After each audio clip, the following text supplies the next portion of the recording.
Well, Tim, welcome to the podcast. Thank you. It's great to be with you, Cameron. Yeah, awesome. I'm really looking forward to this new book that you have out now. The Future Begins with Z. Tim, I really have enjoyed reading all your books over the past years. Always insightful, especially your talk about the different generations. We've seen different generations of the workforce from the millennials, now Gen Z, and now we have an even newer generation. But Yeah. I really have enjoyed going through your content about Generation Z. There's so much talk about this next Yeah. generation, the new generation. Before we get going on this conversation, Tim, what really kind of inspires you to do research and write about kind of about these different generations, and especially what you wrote about in this one with Generation Z? Yeah. I think the best answer to that question is that as I consult with businesses and universities and schools, I keep bumping into people who are more frustrated than fascinated with the new generation coming in. And we all know back in the day we were that new generation, but right now it feels like they're coming in so drastically different. The classroom they've spent their entire life with is so different than the workroom they've moved into. So I keep hearing managers and supervisors saying, "Gosh, they want a coffee break every 15 minutes and they leave at 3 or they want to leave at 3." So I'm stereotyping, but you know what I'm saying. There's such a difference that sometimes we just can give up. In fact, ResumeBuilder.com did a nationwide survey, and they found that 3 out of 4 managers find Gen Z the toughest generation to manage, and 30% avoid hiring them altogether.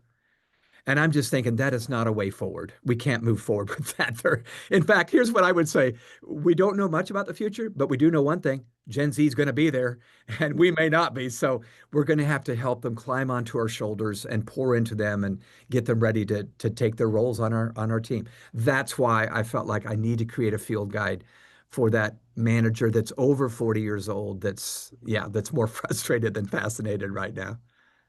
Yeah, like for myself, Tim, I've never really had much interaction with Generation Z until my role now in a university setting. So I see it kind of firsthand, and that's why I really was excited for this interview. As we, on the university setting, preparing students out for the workforce. But before we go into that, what would you say? How would you define Generation Z?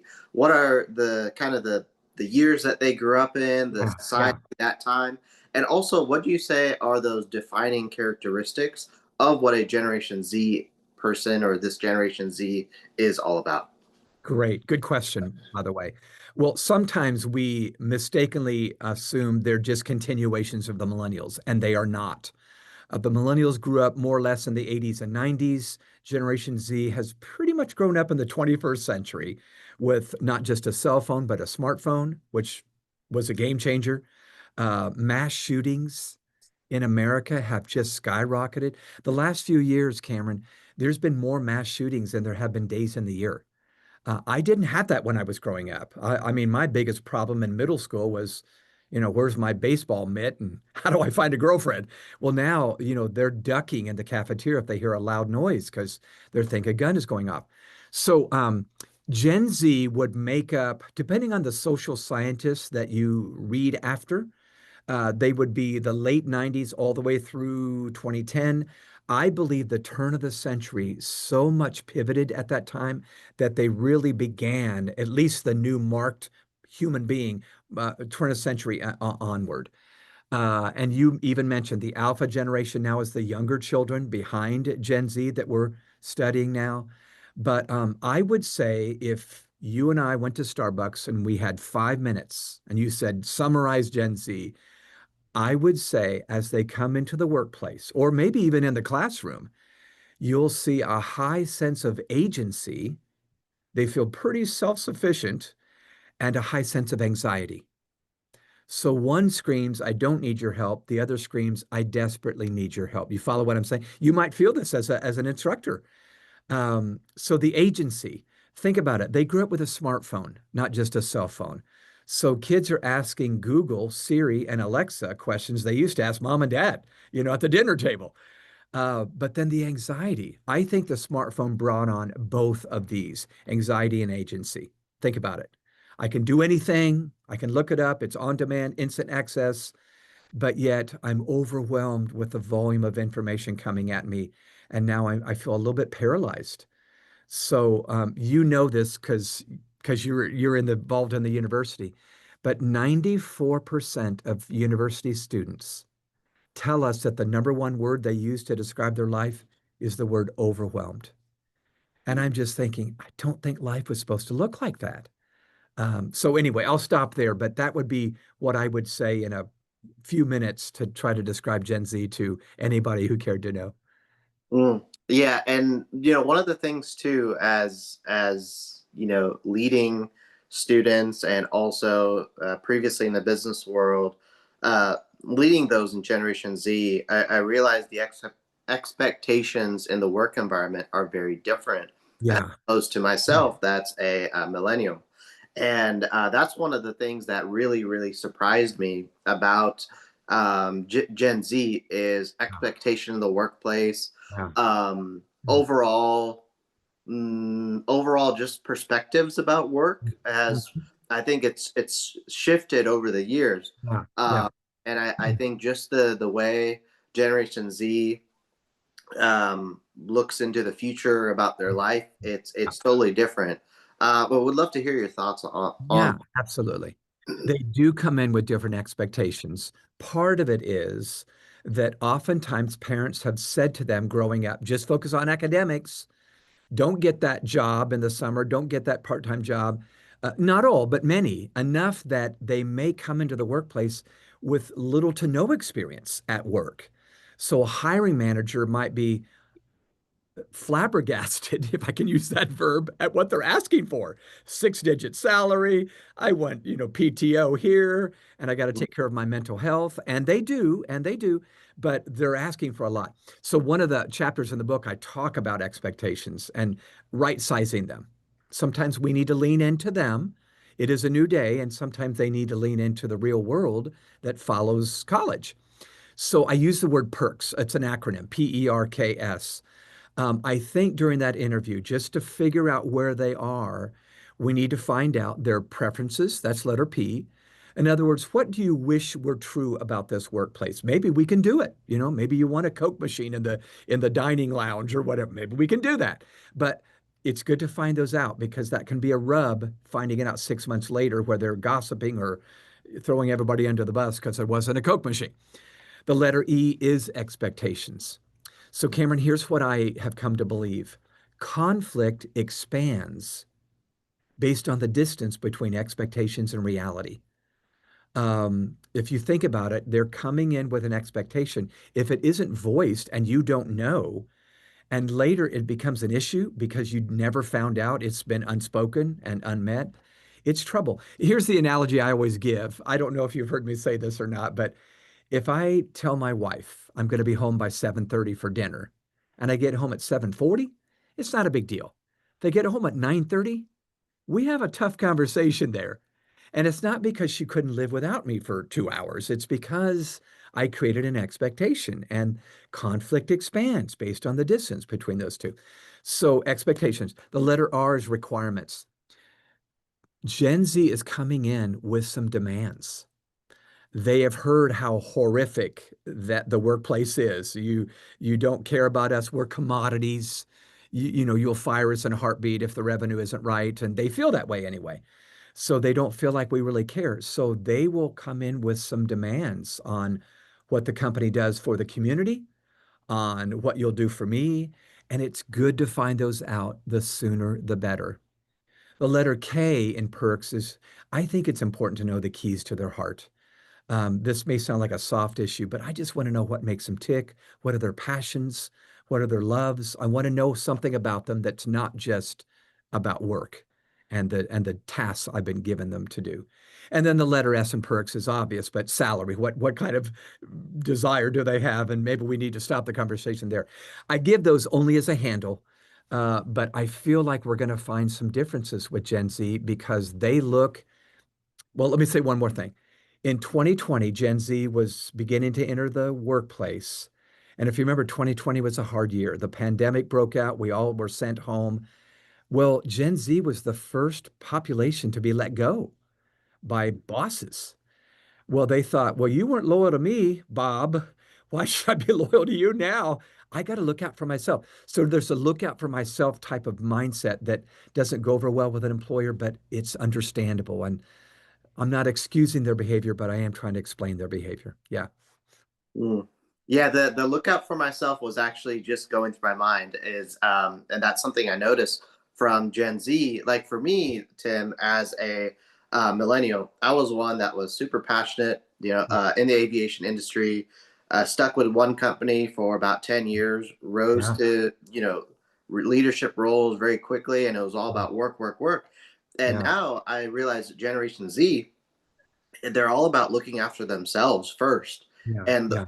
it's work, and then there's the other stuff, as opposed Yeah. to Yeah. kind of that millennial mindset where it was all about work and it was all about rising to leadership ranks and Yeah. Yeah. giving your all into work. And Yeah. that's one of the major shifts that me as a Gen Y is I still can't wrap my Yeah. head around. It's Yes. it's almost even I see student workers, I'm like, oh my goodness, you're so selfish. Yeah, yeah, yeah, yeah. And that's a natural feel because of the mindset you have. So, do you mind if I volley back on that? Yes. Did so many, lots of research for the book. Quantitative, I did surveys, but also qualitative research in focus groups. So, as I asked Gen Zers, hundreds of them from California to Georgia, what's your view of work? Do you know what they said? It's like my hobby. So I thought, wait a minute, let's double click on that. What do you mean by that?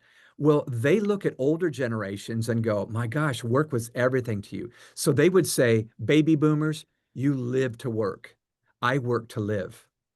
And part of it is a reaction to the older generations where their work became everything and it wasn't always healthy. And dad divorced mom or mom divorced dad and you broke up our family. And I know I'm stereotyping, but too much of that happened and they're going, my reaction is a reaction to your excesses on the job. So I think there's a happy medium. When they say hobby, I'm not put off by that anymore. Think about, listeners, think about the last time you had a hobby that you absolutely loved. I mean, it might have been an HO scale train set you had in the basement or a baseball card collection or maybe playing a sport. Couldn't you hardly wait to get to it? Of course. And wasn't your best work done maybe at 11 p.m., not 11 a.m.? Of course. I'm just saying, what if we profile the job, even though it completely grinds at us to say this, like it was a hobby? Now, we need you to show up on time. We need you to get to work. But let's make this something you absolutely care about and love. And we might find they go well beyond the bare minimum duties because they've fallen in love with the work that we've given them to do. I think that's the key. Mm. Yeah, that's good. One of the things I realized, Tim, is that Gen Z, they're willing to leave jobs for Yeah, any reason. It could be something super, super minor. And yeah, they are okay with leaving a job after 1 month or two yeah, months, or go to another place and stay there for a couple months and kind of continue that rhythm. For me, yeah, that was very, I took a different approach to that. yeah.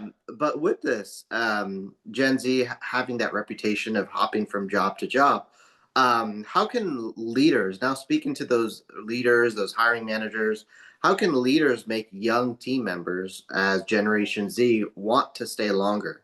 Yeah, great question. In fact, I think that's the $64,000 question. So retention is an issue, onboarding is an issue. First of all, it's very important to know that the majority of Gen Zers said in a survey, I make up my mind whether I'm going to stay at the job on day one. So I think we need to make their first day and their first week unforgettable. I realize this sounds like we're, I don't know, giving in to their wishes, these entitled children, but I really think we need to make week one unforgettable, which means we see them, we notice them.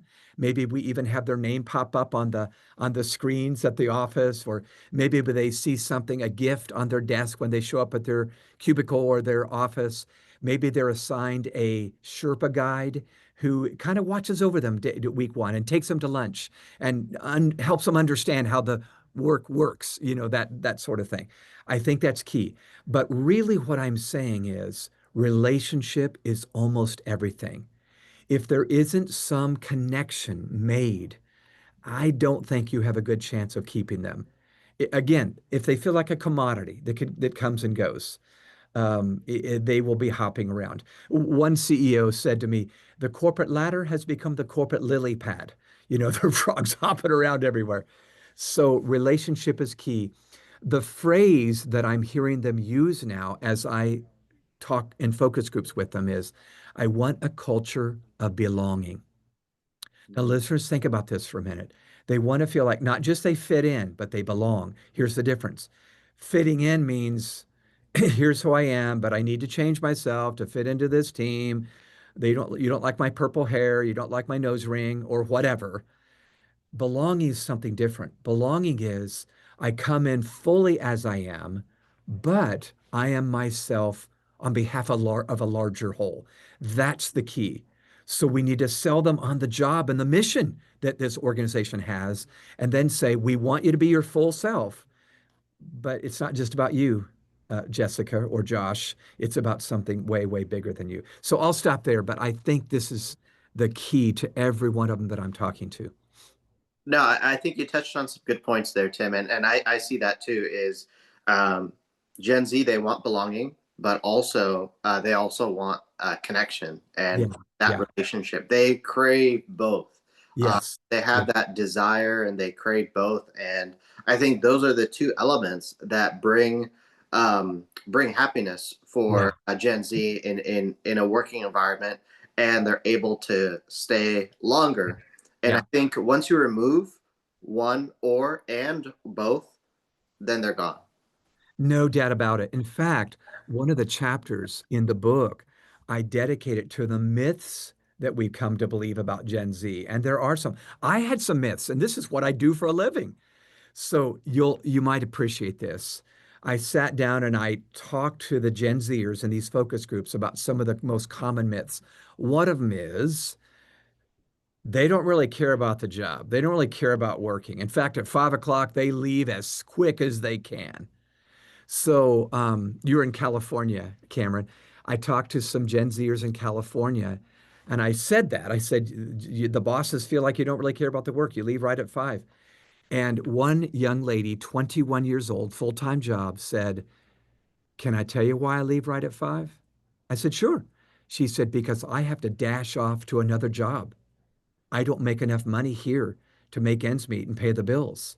And then when that second job is done, I run off to take care of my mom, who has stage 4 cancer. Suddenly, my myth was busted. And I realized, oh, she does work and she does care, but it may be a little different. And I need to ask her, not assume that she doesn't care. So I'm telling you, just like we wished back in the day when we were young, nobody had stereotypes about us, we need to make sure we're not stereotyping them along the way. Yeah. Mm. I wanted to talk about feedback because I think Right. this is very important because I think feedback is taken very differently with Yeah. Generation Z. We'd love to hear about your thoughts about how leaders should approach feedback because one of the things that I've noticed is there's a little bit more of a sensitivity Yeah. to feedback, if I'm saying that properly. Yes. Yes. Yes. So would love to hear your thoughts on that. Yeah, so many of the Gen Zers have not been in a full-time job or not very long. And so any hard feedback feels like an attack. In fact, if I can divert for just a minute, one of the things that might happen, because it's happened quite a bit across the country, is they weaponized the term psychological safety. You give them a little bit of hard feedback. I'm being attacked. This is not a psychologically safe place. And you go, no, no, it's fully safe. In fact, because it's safe, we can exchange hard truths with each other. And you with me with you, and it's okay. We're not going to, you know, leave each other or whatever. So just know that can happen. So many bosses, when I say many, more than I can count, have not used the word sensitive like you did kindly. They use the word fragile. In fact, it's my friend Jeff Hancher just wrote a book called Firm Feedback to a Fragile Generation. And it's not just Gen Z. I think everywhere we're a little bit more fragile. We feel attacked when it's not really a personal attack. So here's my answer. If anybody's listening and you're making mental notes, I try to give a game plan in every one of these chapters on how to deal with hard situations. And this feedback is a hard situation. So, Cameron, you know how for years and years we use the term, this is the leg you got to stand on, meaning this is something you can really count on. I take the letters A, L, E, G, and it's my four-step process when I have to offer hard or harsh feedback to a young team member. The letter A is I need to begin with asking, not telling. What I want to do is I want to tell them what they did wrong. I mean, that's what they deserve right now. But I need to stop with, or stop that and start with, wow, what made you think about taking that direction? I would have never thought about that. You see how safe that feels? And I'm really finding out what in the world were you doing there? But I'm asking, not telling, not correcting. In fact, I think you got to connect before you correct. So when I ask, they feel valued. Isn't it true? When someone asks you about yourself, you go, wow, they care about what I think. The letter L, I got to listen well. In fact, it does very little good to ask without taking the time to truly listen. And when I listen, they feel heard, which is the number one request Gen Zers have. I want to have a voice from day one on the job. And you're going, you got to be here 5 years, buddy, before you have, that's not true for them. So listen, listen, listen. Maybe that first week when they've done something strange. The letter E is empathize. Now, I'm going to be honest with you. This is something I've had to learn 6 decades into my life. I feel like I have empathized, but I've not known how to say it to a 20 something, for instance. So when I empathize, they feel understood. And that's huge. So let's say I'm an older white male, and let's say I'm talking to a younger black female, okay? A person of color. I want her to know as best as I can, I get what you're saying. I can't fully understand because I'm not you. You see what I'm saying? But I say things like, oh my gosh, I had no idea. Or, wow, I bet that made you feel horrible when that happened. Not cheesy, but let them know, okay, he's getting this. He's getting this. So think with me. Ask and they feel valued. Listen, they feel heard. Empathize, they feel understood. Now I've earned my right to do what I wanted to do from the very beginning, which is to guide them. But I've earned my right to do it through a bridge I just built, not a badge I wear. And that's what is so hard for us. Um, I feel like we need to leave the gatekeeper style of leadership, where I'm the gatekeeper of all power, to the guide, gatekeeper to guide, gatekeeper to guide. I'm guiding them along the way. I'm mentoring them. They feel like they're being poured into. Who wouldn't want to stay there in that scenario? So I'll stop there. Yeah, I think that's a very good approach because listening, I feel, is has been super important, Yeah, especially for Generation Z. yeah, yeah, Uh, you know, I always think back to some of these conversations I've had over the years with Gen Z, and sometimes they walk in my office, they'll talk for 20, 30 minutes. I'll maybe ask a few questions here or there, yeah. maybe say a few things, but then after they come visit, they'll be like, "Oh, I feel so much better. Thank you so much for your help." And you haven't said much. They just wanted someone to listen. They needed that. Yeah, no doubt about it, for sure. In Yeah. fact, sometimes I've gotten in my own way when I offered 16 tidbits for them. They go, I don't need this. You know what? I learned this with my daughter who's in her 30s. You can imagine, I'm the teacher, always the teacher. So I'm sharing a habitude with her or whatever. They go, I don't need that, Dad. I just need you to listen to me. And it's been so profoundly game changing when I've learned to listen to my own young adult children. Yeah. Yeah, another thing that's helped me, Tim, is I don't really know much about Gen Z. Of course, I've learned a lot through going through your book, and Yeah. really have enjoyed going through this. But sometimes I just don't understand the mindset or why a person Yeah. thinks a certain way. So I simply, as a leader or a manager, is I simply ask, okay, why do you think that way, or why do you Yeah. feel that way? Yeah. And Yeah. that really helps as you talk about, like, bridge the Yeah. gap and be that guide for that person. No doubt. You just said a mouthful. In fact, I like to use the phrase context explains conduct. So all you're finding out is what's the context of your behavior, and you're, oh, now I get it. You might not agree with it all the time, but at least you get it. So something I say in chapter 1 of this book, I'd like to share right now. I think it may explain this confounding difference that we feel between us and them. There is something going on that I call the Peter Pan paradox. So in Generation IY, a book I wrote years ago, I called the Peter Pan syndrome. And you know the character of Peter Pan, right? Disney made a movie about it decades ago, and there's a play and a book and everything else. The Peter Pan paradox is this. It's two big realities. The age of authority is going down, but the age of maturity is going up. Now, let me explain. The age of authority is going down. They're coming in to their adult years very smart on certain categories. Maybe not all the ones we'd like, but man, they just get smart technology. 1 out of 8 Gen Zers has monetized social media, and 1 out of 5 of them on TikTok. It's a full-time job, and they're on their phone for Pete's sake. So the age of authority is going down. They have authority without a title or a position, and we didn't recognize this. We need to recognize this. It's confounding to us because we don't know why a 23-year-old would know so much about this. So the age of authority is going down. At the same time, what makes it frustrating is the age of maturity seems to be rising, meaning what we once expected in past generations, you're adult at 18, you're voting at 18, right? You can serve in the military at 18. The age of maturity seems to be going up. I do not want this to sound um, mean-spirited at all, but I have lost count of the number of university deans that have said to me 26 is the new 18. What we once expected at 18. You're a woman now, let's be responsible, take initiative. It's now happening later. That doesn't mean they're bad or evil.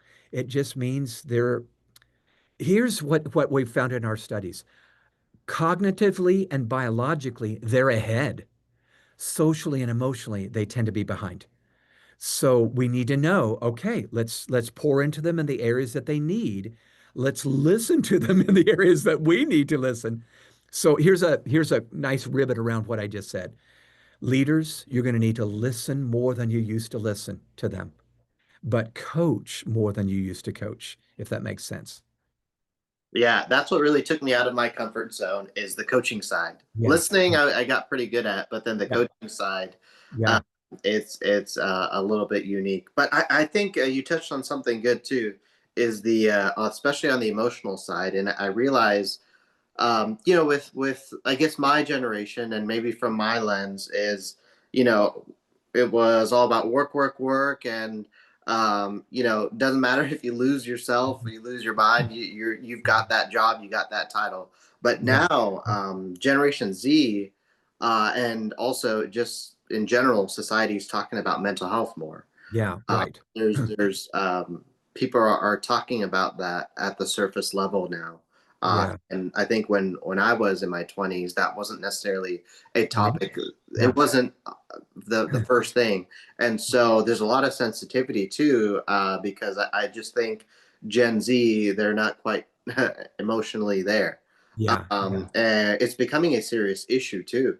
And I see this in a university setting, and I've Yeah. also seen this in the work environment, is where this is becoming problematic. So, what can leaders do to help in this aspect? Because, to be honest, I don't think it's getting any better.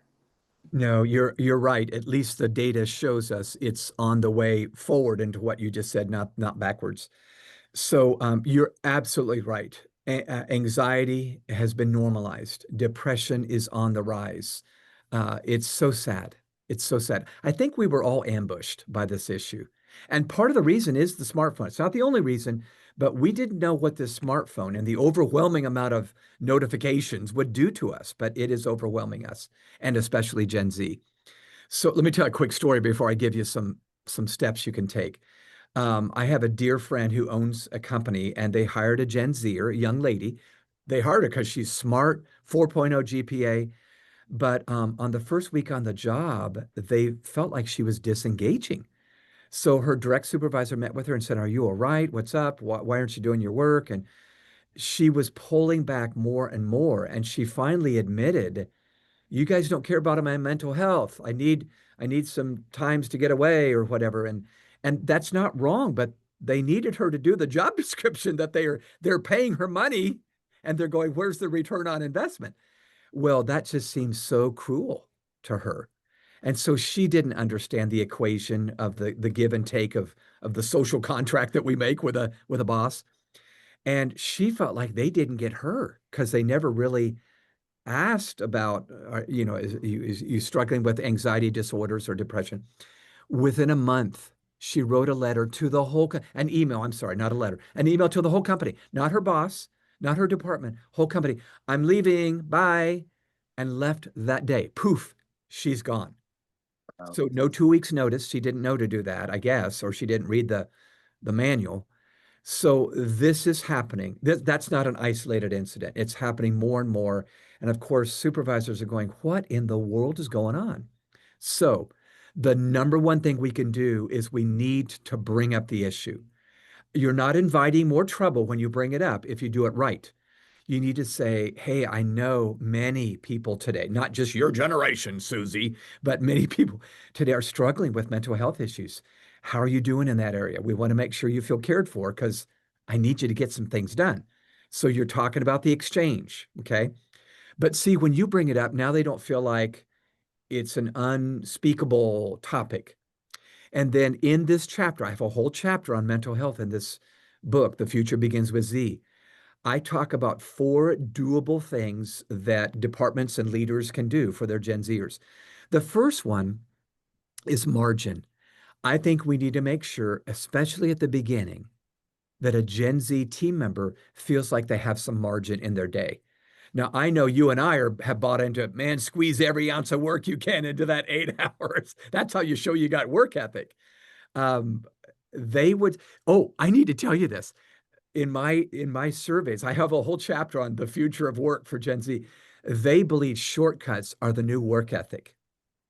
Now, they're not all 59 million Gen Zers, but they said, "I think if you can get the work done in 4 hours, not 8 hours," they said to me, "Your generation thinks you're slipping. We're taking shortcuts and that's not good." They go, "Oh no, that's great." So we need to understand they see it differently. Margin simply means we do have space where they can kind of collect their thoughts, maybe take a quick break so that they can get the work done. And I actually think that might be good. I worked for John Maxwell for 20 years. Man, that guy is a worker. I showed up at 6 a.m. thinking I would beat him to the office. He'd gotten there at 5 a.m. That was old school, wasn't it? Well, they're going, "Why would you do that? Why would you do that?" So put some margin in their day, allow for some margin. The second one is movement. Many Americans, including Gen Zers, are asked to sit at a computer, and that sedentary life does not help our mental health. You know that. I don't need to go on and on, but make sure that you allow for movement. So I know a group at our office will go outside about 3 o'clock and they're walking around the building 2 or 3 times. And I love it. I love it. I look out the window. This is going to help them work better when they get back. It's okay with me that they take 10 minutes and do that. So please, please, please, if you're an old school thinker, a traditional thinker, maybe that walk is going to be good, not bad for the workload that they're carrying. Another one is, I know it's a weird word, but mindfulness. I think there's something to mindfulness, and that's not some weird new age term, to stop and allow them to pause and breathe and be reflective for a minute and catch their thoughts or capture their thoughts. I'll stop during the day a couple of times. I've even written it into the calendar where I have times of interruption because I know they're going to come, where I'm just mindful. You can read more about that if you want to, ladies and gentlemen listening, but just know that's different than the old school mindset, but it's necessary. My fourth M, you've noticed all these start with M, okay, is management.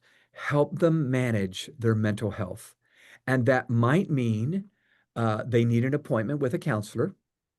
I mean, we have to go to the doctor, so maybe that needs to be squeezed into their day, maybe at 4 o'clock or whatever. So they leave a touch earlier. But management might mean meds they take. It might mean just actually managing what's manageable in their calendar. Um, and I think we need to help them there more than perhaps we did the previous three generations that came to work. So I guess I'm just saying to listeners, let this be an issue. It is an issue. The sooner you jump on board and get with it, the better off you're going to be.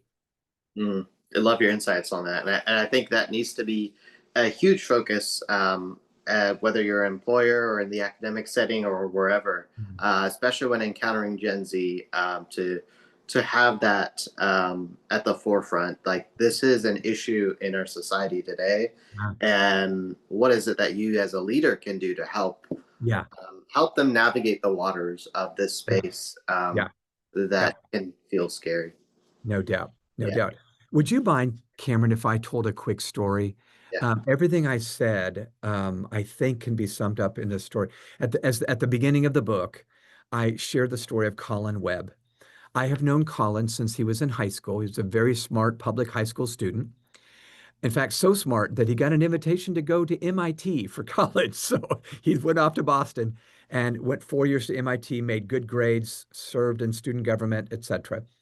When he graduated, you can imagine he got some job offers, some good ones.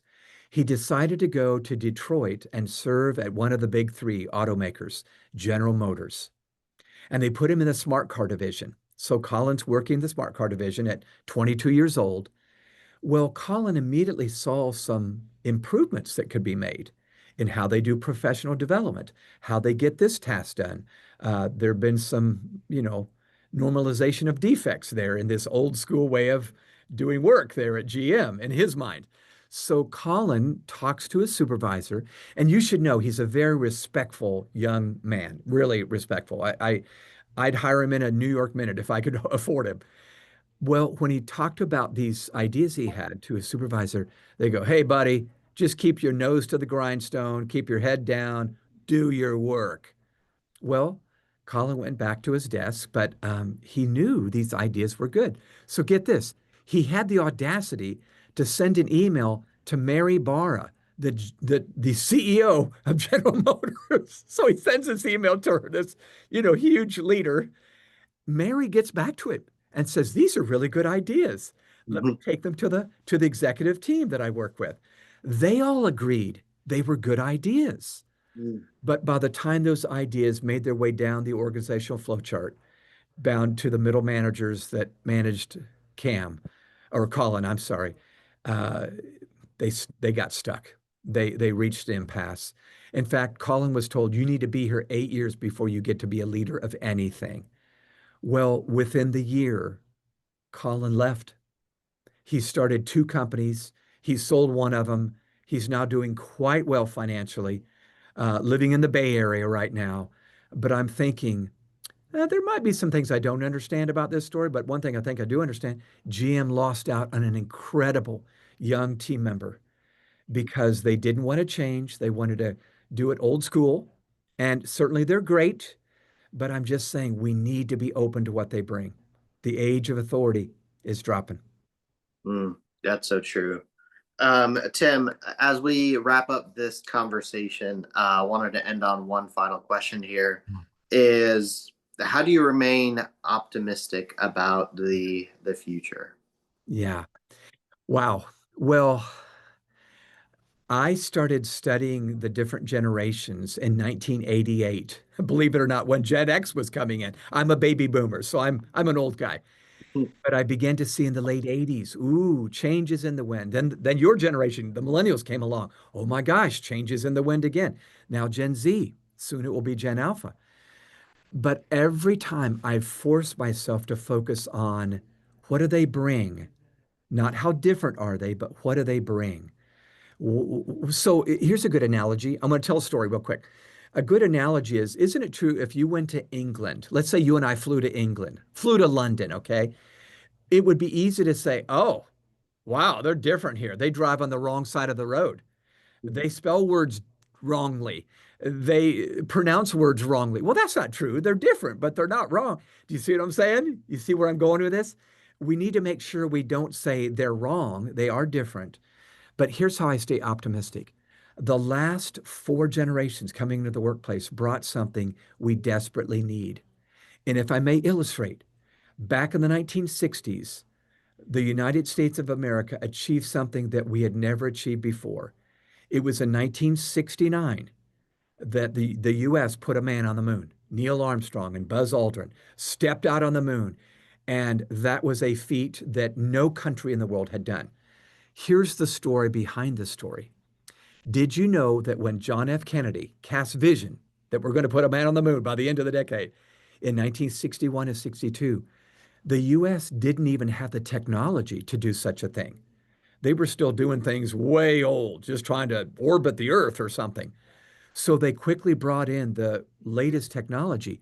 But the current staff at NASA didn't know how to operate that new technology. So they got interns from MIT, Purdue University, Georgia Tech, who did know how to operate. You see where, does this sound strangely familiar? They said, "Oh, we know how to do that."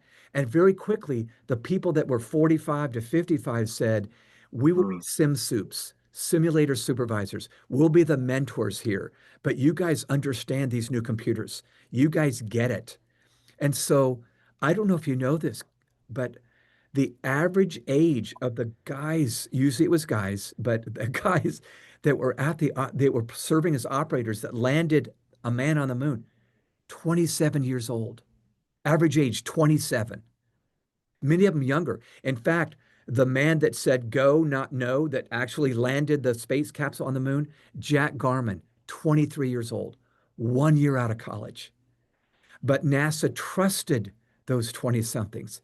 They said, "Yeah, you're different. You baby boomers, you." We were different back in the day. But they said, "We trust you. You have an intuition on how to use this new way of doing work." So maybe we need to be NASA again 50, 60 years later and see if we can put a man on the moon in our own industry. mm. Awesome. Well, thank you so much, Tim, for your time. For those that are watching or listening, you could tune in after to learn more ways to get a hold of Tim's new book. And Tim, it was an honor and pleasure to have you on the podcast. Thank you, Cameron. Great to be with you again.